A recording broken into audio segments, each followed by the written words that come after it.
Hello ladies and gentlemen, it's me, it's Clayton, and even though this year has been a year full of ups and downs, I'd be remiss if I didn't talk about the best movies of the year, as well as the worst. So now that I've talked about the worst movies of the year, I have a list for the best films of the year. So let's get started, shall we? Starting with number 10, Star Trek Beyond. Now, I'm a fan of all the new Star Trek movies. Even Star Trek Into Darkness has some merits in my opinion. But Star Trek Beyond is probably my favorite out of these new films. Since it has a true respect for the original Star Trek, it has an exciting story that allows these actors to play off each other in new ways, and it introduces new characters to the Star Trek universe like Krall and Jayla. Speaking of which, if we get a Star Trek 4 out of this new series, I would like to see Jayla as part of the Star Trek crew. Just a suggestion. Number 9, 10 Cloverfield Lane. The first Cloverfield was an absolute mess that I really couldn't get into, mainly due to the shaky cam and the idiotic characters, but 10 Cloverfield Lane completely changes up its style while keeping it in the Cloverfield universe, making for a very tense and suspenseful thriller with great performances from Mary Elizabeth Winstead and John Goodman, and one hell of an amazing ending. It might be far-fetched for some, but for me, it was definitely a film that was worth watching. Number 8, Finding Dory. Is it as good as the first Finding Nemo? Of course not. But Finding Dory is an example of a sequel that does justice to Pixar. As Finding Dory has excellent animation, great new characters, Hank the Octopus, Destiny, the Beluga Whale, and Bailey being definitely being characters that I'll remember for a while. And not to mention having probably the best Sigourney Weaver cameo in history.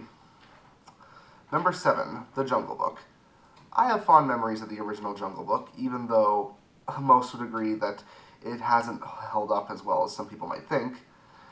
But the new Jungle Book happens to create one of the most visually stunning worlds we've seen in a while, with visual effects that shock even to the very core, and not to mention an all-star cast that puts on great performances, such as Bill Murray as Baloo, Idris Elba as Shere Khan, Ben Kingsley as Bagheera, and so on and so forth. It's definitely a movie we didn't expect to be nearly half as good as it is, and ultimately, it makes me have high hopes for the next Disney remake, which thankfully is Beauty and the Beast. Number 6, Captain America Civil War. After so many Marvel movies, you'd think the template for them has worn a bit thin, but Captain America Civil War pretty much proves that Marvel can handle any genre and you can make a good movie out of any scenario.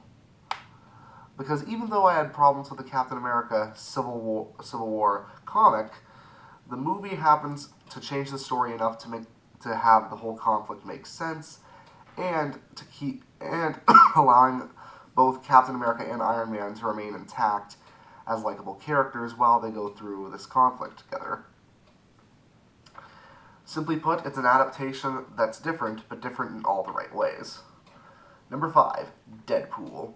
But unfortunately for at least Disney's Marvel, I just liked Deadpool a little bit more when it comes to the superhero movies. Yes, Deadpool is not in-depth in the same way that Captain America Civil War is. Yes, the humor is crude and rude, and in many ways lowbrow. But heck, it's so funny and so well acted that I can't help but laugh at it. Deadpool essentially plays like a long extended version of Family Guy, well, a good Family Guy episode. But the Merc with a Mouth manages to come up with one of the most entertaining, laugh out loud hilarious, brutally violent, and possibly one of the best superhero movies we've seen in years. Let's just hope Deadpool 2 gets a director soon so we can see some more from the guy. Number 4, Kubo and the Two Strings. Kubo and the Two Strings is another interesting film by Laika Productions, considering that Laika usually happens to make some excellent movies, but they don't usually have big returns. Kubo was another one of those examples, and it's a shame that not a lot of people saw it, because Kubo and the Two Strings has some of the best stop-motion animation I've seen in years, an original story that with a very likable main character at its center, and not to mention some of the coolest freaking fight scenes you'll ever see in a stop-motion film ever.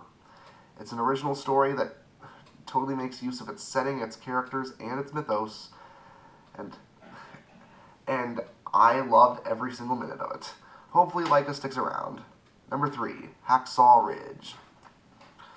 Mel Gibson's absolutely nuts. There's no denying that. But Hacksaw Ridge is an absolutely great war film that's also a good film about faith. And even if you aren't a Christian or you don't believe in the Bible, you'll still appreciate the film's non-violent message by showing some of the most brutal war scenes you'll ever see in your entire life, mixed in with a character who's by nature a pacifist. It's well acted, well produced, a total bloodbath once we get to the war scenes, and it's a very inspirational story that follows an incredibly likable character. Definitely something you can expect to see at the Oscar race, but if you're squeamish, it might not be for you, but for the rest of us, it's a joy to watch. Number 2, Moana. What can I say except you're welcome? Moana is pretty much the Disney film that a lot of people thought would win the best animated film at the Oscars, and it's hard not to see why. Moana's animation is breathtaking. Its story, while familiar, is still well told, and the relationship between Moana and Maui is incredible. When you pair that up with great songs, awesome action scenes, and some great comedy from both Au'ali Cravalho as Moana and from Dwayne Johnson as Maui, you've definitely got one of the best films of the year, but not the best. That would go to number 1, Zootopia. Zootopia is pretty much a downright perfect film, not just for animated films, but for just films in general. Its story is interesting, its setting is surprisingly original considering it's a film with anthropomorphic animals. The characters, especially Judy Hopps and Nick Wilde, are both likable and complex in all the right ways, and the film's message about race relations and police profiling is surprisingly thought-provoking, yet it doesn't drag on the film. It doesn't feel like it's hammering the message into the audience. It just sort of plays it out like it would play in real-life conversations. And when you pair that with a great police story, a good story between two people who are different, who aren't bookends, that do eventually work together, and not to mention with some of the best animation and some of the best character designs you'll see in any animation studio in history, you've got one for the ages and pretty much guaranteed one for the best animated film of 2016 as well as the best film period of 2016. So those are my lists. Hope you liked them. See you later.